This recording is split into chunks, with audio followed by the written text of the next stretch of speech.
Okay, it's here, the much hyped Nano Banana from Google, or as they have named it at the last minute, introducing Gemini 2.5 Flash image. So I'm not sure what to call it, Nano Banana or Gemini 2.5 Flash image.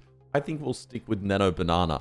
But in this video, I'm going to show you how to set it up in SimTheory, but also just experiment around with it and show you how I've been using it.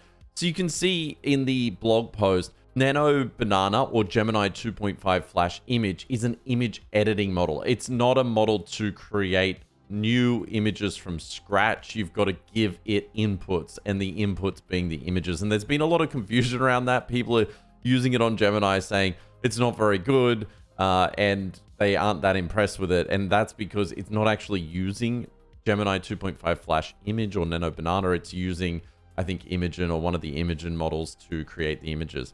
So in the blog post, they show all these examples. One of them is this yearbook photo. I thought we'd start with that. So in SimTheory, you can install Nano Banana from the store. So you can go up here and go to the MCP store under what's new. You'll see Nano Banana. We called it Nano Banana, and in brackets, Gemini 2.5 Flash image, just because that seemed to make a lot of sense. So you can go ahead and install that. Once you install it, I've created a special assistant here for image editing just for this demo, and I've isolated the MCPs it has access to Flux and Nano Banana, and that's just because I want to do a few demos where I compare the two. Okay, so once all that's set up and configured and good to go, you need to have a model selected that can work with MCPs. I'm using Sonnet 4. You can use Gemini 2.5 Pro or any of the models in the model catalog where it says works with MCP. All right, so for our first example here, we're going to take a photo of me and we're going to say, make it look like a yearbook photo from the 70s.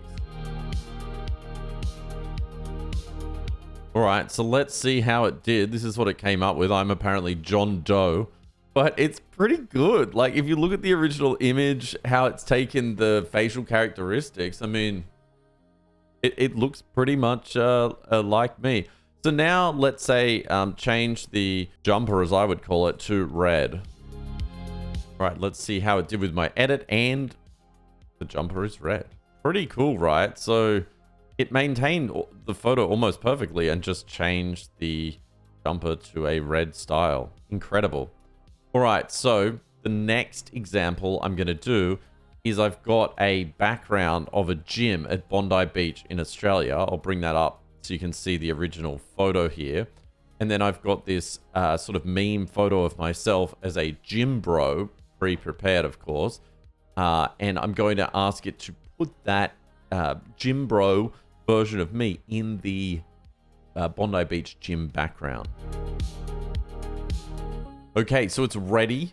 It's successfully put me into the image, and it's retained the key elements of that original image, which is really interesting. So if you look at the two images we put in originally, we had the Jimbro photo and the background image, and then you look at the combination, it's retained everything in the original image and put me doing dips looking extremely muscular.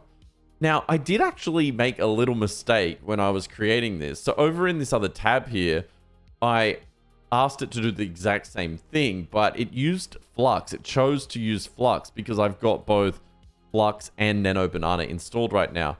So you can just get a good comparison because Flux context image editing is pretty good normally as well. And you can see, so I've given it that original background image, same images, and this is what it came back with. So it did retain the facial features and some of the features, but the background is completely shot on that one. So it just gives you an idea of how good that the Nano Banana model is. So as I said earlier, Nano Banana can't actually create its own images from scratch. So if I say create a background image, it's not going to be able to do that. But what I can do is combine skills. So I'm going to use Flux now, create a background, and then try and put myself in that background using Nano Banana.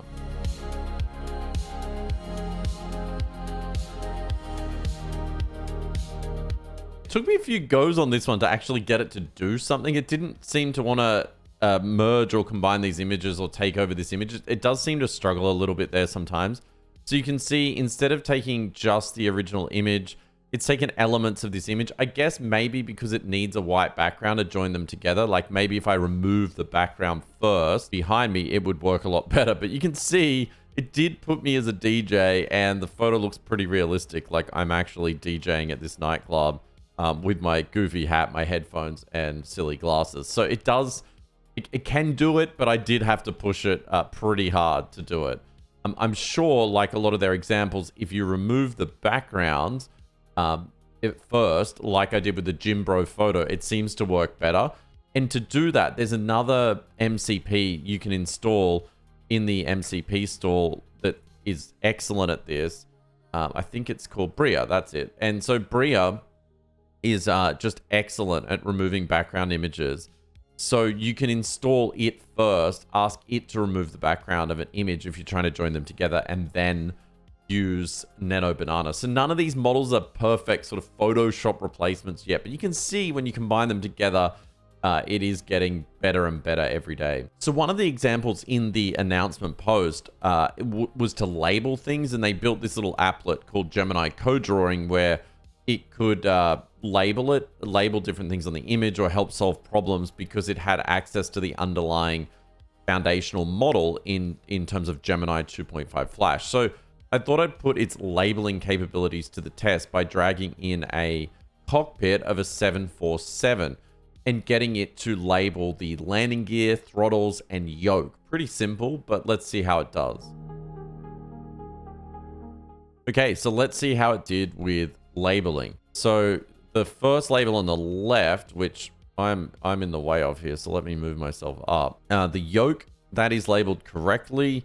The throttles is labeled correctly. And then on the right side of the image, this is where it starts to get a bit confused. The throttle's obviously not labeled correctly, and landing is not labeled correctly. So it's okay at that. I'm sure maybe it seems to do really well when it's a white background and very simple illustrations. As soon as the image gets more complex and there's more pixels, that's where it starts to fall down. All right, so for my final example, I'm going to take a thumbnail image from YouTube of our latest podcast episode and try and change this episode 99.14 text to episode 100 and see if it can just edit the text and retain the rest of the thumbnail.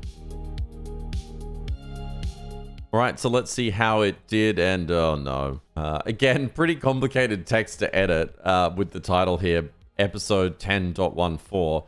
So I can go back and do another edit here and give it a second chance. Sometimes it does actually get it right the second time when you explain what it did wrong. So let's try again, and I'm also gonna ask in this prompt for it to make both of the hosts look at the camera in the thumbnail and see if it can do that as well while it's at it.